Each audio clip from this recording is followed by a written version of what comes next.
Eu sou Monique Soukup, professora de Geografia, e em nossa aula de hoje iremos estudar as crises ambientais na América Latina. Onde está situada a América Latina? Quais são as suas principais paisagens naturais e questões ambientais? Isso e muito mais é o que veremos na aula de hoje. Vamos? A América Latina é uma porção do continente americano localizada entre o Rio Grande, na fronteira entre os Estados Unidos e o México, e a Terra do Fogo, no extremo sul da América do Sul. Na América Latina vivem cerca de 586 milhões de pessoas. É gente à beça, né? A América Latina faz parte de um tipo de regionalização do território americano, com base em fatores histórico-culturais, como o processo de colonização, o idioma e outros relacionados à cultura de suas nações colonizadoras e dos povos originários do continente. Vamos ficar de olho no mapa. Nesse mapa, você observa a divisão do continente americano em América Anglo-Saxônica e América Latina. Países da América Anglo-Saxônica em cinza e países da América Latina na cor branca. A América Anglo-Saxônica, onde o inglês é a língua predominante, foi colonizada principalmente por ingleses. A América Anglo-Saxônica é formada por Canadá e Estados Unidos. Já a América Latina foi colonizada principalmente por portugueses e espanhóis. Por isso, nessa parte do continente, as línguas oficiais da maioria dos países são o português e o espanhol, línguas de origem latina, com algumas exceções. A América Latina é formada pelo México, países da América Central e a do Sul, incluindo o Brasil.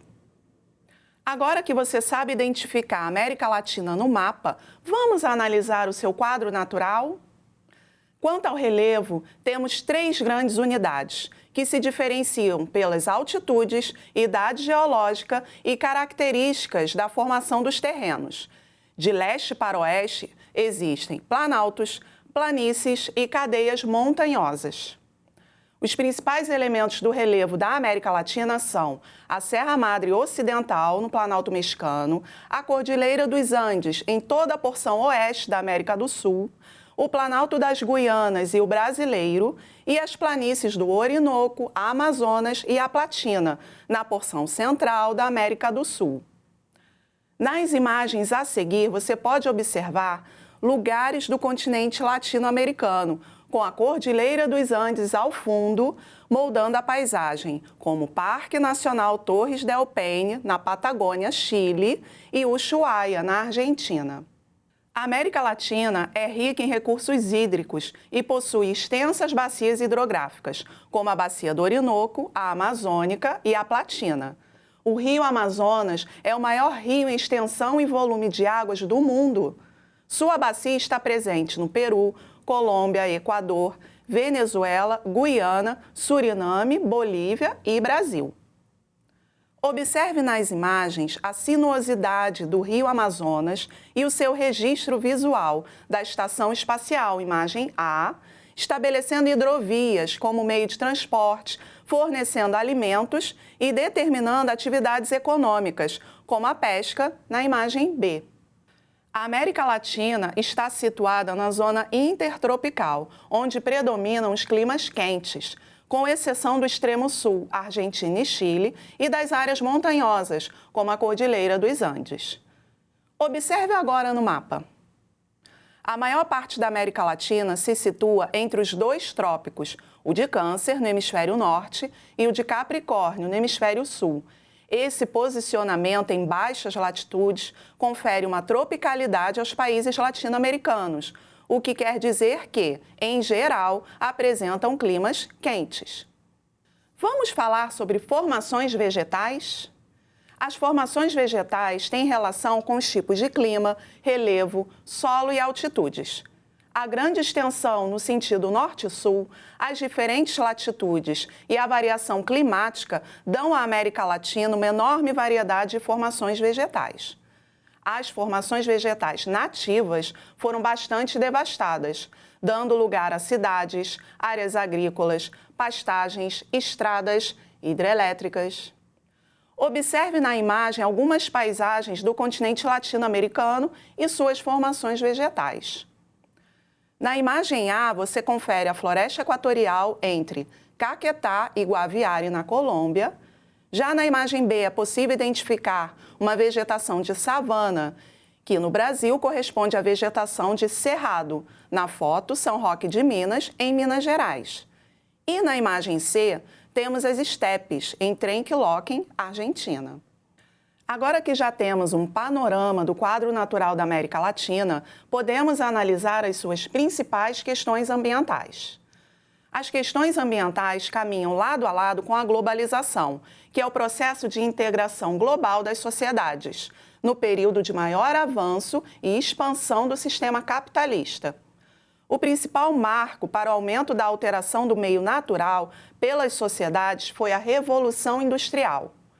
Com a industrialização, ampliou-se o consumo e a pressão sobre os recursos naturais, renováveis e não renováveis, como o solo, as florestas, os minérios e os recursos hídricos. A transformação desses elementos naturais passou a ser acompanhada pela poluição, tanto atmosférica quanto dos solos, hídrica e de outros tipos de impactos socioambientais. Agora, na sua tela, você pode conferir uma intensa transformação na paisagem. Onde antes se tinha o Salto das Sete Quedas, localizado na fronteira entre o Brasil e o Paraguai, no Rio Paraná, em 1982, passou a ser o lago artificial da usina hidrelétrica de Itaipu.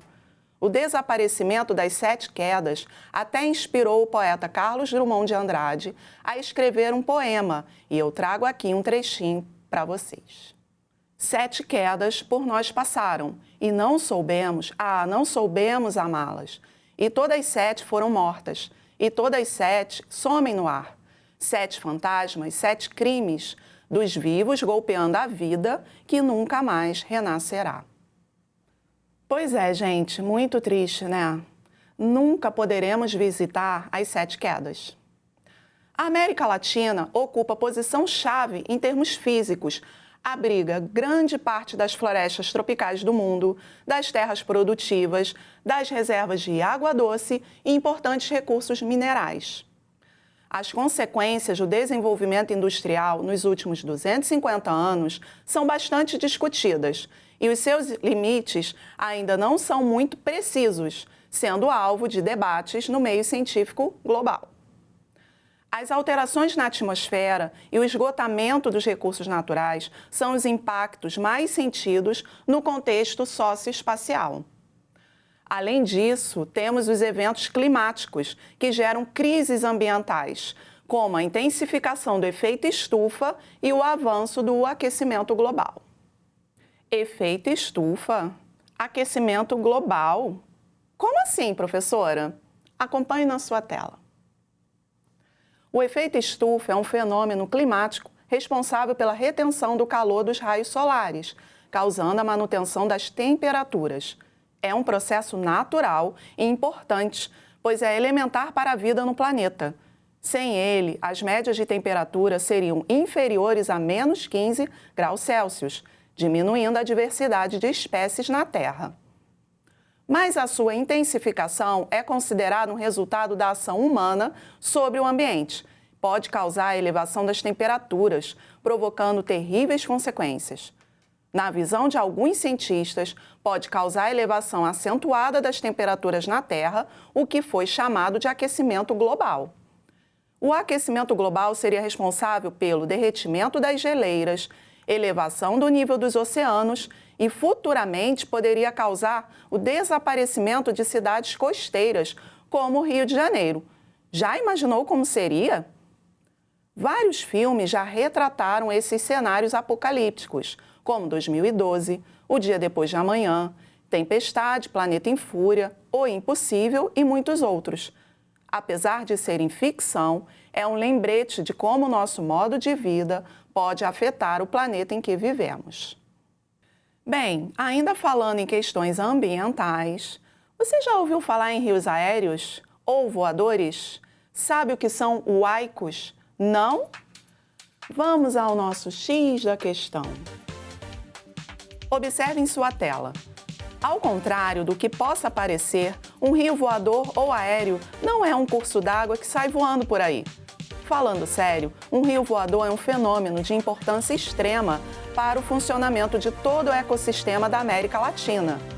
De fato, não é um rio, de maneira literal, mas sim a umidade que é gerada pela Amazônia e é levada por um caminho. Em geral, o trajeto passa pelo centro-oeste, depois sudeste e chega ao sul, conforme você pode observar na imagem da tela. De acordo com cientistas, sem os rios voadores, a região desse percurso seria simplesmente um deserto. Vocês entenderam? Espero que sim. E qual é a relação entre rios voadores e desmatamento? Se o desmatamento da floresta amazônica continuar em ritmo acelerado, os rios voadores poderão ser extremamente afetados. Com uma quantidade menor de árvores, menos água será levada pelos rios e haverá menos chuvas, prejudicando o clima, a vegetação e a vida social em toda essa região. A aceleração do desmatamento afeta a indústria agropecuária, que necessita da vegetação para a alimentação dos animais e da água da chuva para a agricultura. E ainda pode tornar o clima mais seco e favorecer a expansão das queimadas em certas regiões, como o centro-oeste brasileiro e a região do Pantanal, que vem sofrendo com milhares de focos de incêndio nos últimos tempos. E o aico, professora? O que é isso? Calma, também vou explicar. Acompanhe na sua tela. Como imagens falam mais que 1000 palavras, observem toda a fúria de um aico e como uma mulher peruana consegue se salvar, apesar de tudo. A palavra huayca é de origem peruana, vem da língua quechua e significa profundidade ou vale. Um huaico é uma inundação ou enxurrada repentina de lama e detritos, provocada por fortes chuvas que ocorrem em regiões mais altas de uma montanha, principalmente durante o El Niño costeiro. Esse fenômeno climático aquece somente as águas do Oceano Pacífico, na zona costeira do Peru e Equador, causando chuvas torrenciais nesses territórios. O desmatamento pode facilitar a formação dos huaicos.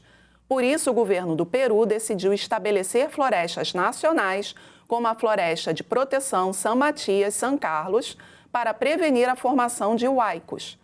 As florestas impedem os huaicos, protegendo o solo, reduzindo o escoamento e o deslizamento massivo de terras. Os huaicos podem causar danos extensos à infraestrutura ou à perda de vidas humanas, como quase ocorreu no vídeo que você assistiu. Exemplo de um poderoso huaico que atingiu a província de Lima, no Peru, em 2017, deixando um rastro de destruição material e humana na capital peruana. Chegou a hora do nosso desafio geográfico. Acompanhe sua telinha comigo. Como se chama o evento climático natural que vem sendo intensificado pelas práticas antrópicas, ou seja, as atividades humanas, causando assim uma crise ambiental relacionada ao aquecimento global? Letra A, efeito estufa. Letra B, ilhas de calor. Ou letra C, inversão térmica. Se você respondeu letra A, efeito estufa, você acertou. Parabéns! Espero que você tenha gostado na nossa aula de hoje. Acesse o aplicativo escola.rio com o link para as videoaulas de Geografia e outras disciplinas e bons estudos. Até mais!